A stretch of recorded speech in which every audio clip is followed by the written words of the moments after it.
Hello everyone. In this video we're going to be talking about the history of the periodic table and especially Dmitry Mendeleev. And he was a Russian scientist. He was doing work in the mid-1800s and he was really interested in organizing the elements. Before his time there was no periodic table.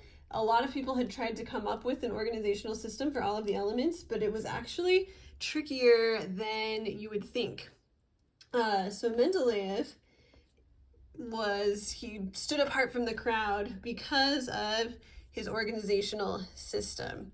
So what he did to organize the periodic table is he organized the elements horizontally by their atomic mass. So they got heavier as they went across, and that's pretty logical. So horizontally, he organized them by atomic mass. But what was really important is that vertically, he organized the elements according to their chemical properties. So elements that reacted similarly and had other similar properties, he put them in the same column. So vertically, he organized them by similar chemical properties. And you might think, well, there are probably a lot of people that could have thought of this, and that's true. But what sets Mendeleev apart even more is that he came to places in his organization where it felt like an element was missing, and he actually left blanks for those elements and predicted what properties they would have. And then he was really accurate. Later on, when we discovered these elements, Mendeleev's predictions were basically spot on. So here's an example of kind of what his organization looked like. So you see we've got hydrogen here, and then he's got lithium, sodium, potassium. This all tracks with the first column of our modern periodic table. You'll notice right here underneath aluminum, there's a question mark. The element underneath aluminum is gallium, which had not yet been discovered in Mendeleev's time. So he left a blank for this element and predicted, okay, there's probably an element that has these properties. At some point we'll discover it. And he was right. You'll notice the noble gases, helium, neon, they are not in his organization system because they had not yet been discovered. And there are a lot of bigger elements that had yet to be discovered as well. So this was a work in progress, but it was a lot better than what had been done previously. So he has a lot of fame for this organization. So we'll say one of the big strengths of his organization is that it could predict the properties of elements that hadn't been discovered yet.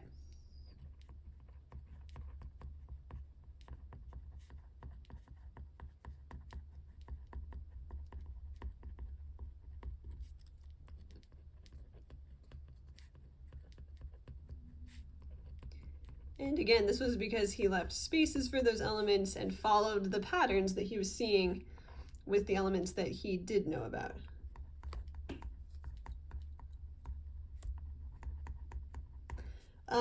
As far as weaknesses of his organization, the only real weakness is that he was missing some elements, but that's not really his fault because they had not yet been discovered. So that was things like the noble gases, some of the radioactive elements, some of the really big elements that we can't find in nature. They have to be synthesized in a lab.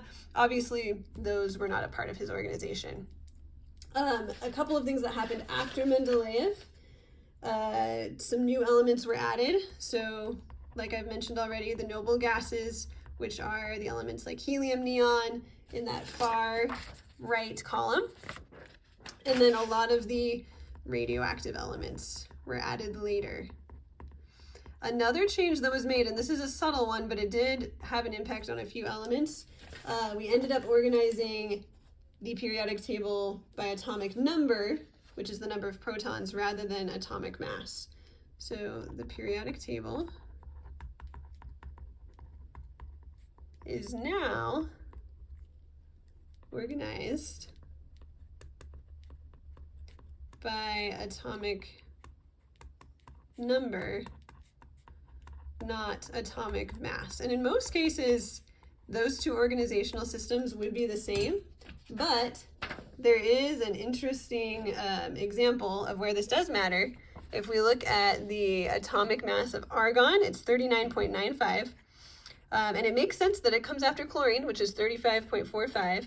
But then the next element on the periodic table, number 19, actually has an atomic mass that's lower than argon. So we go from 39.95 to 39.10. But it does make sense to have potassium come after argon. So it makes more sense to organize the elements by atomic number rather than atomic mass.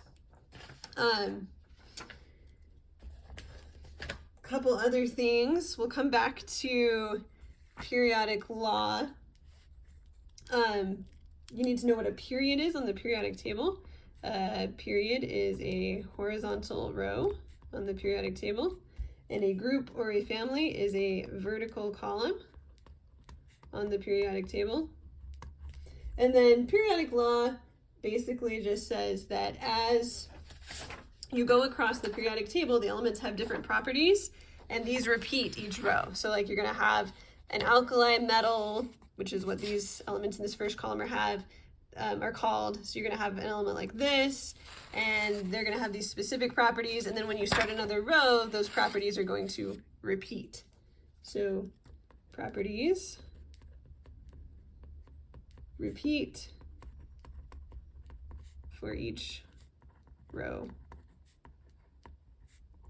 of the periodic table.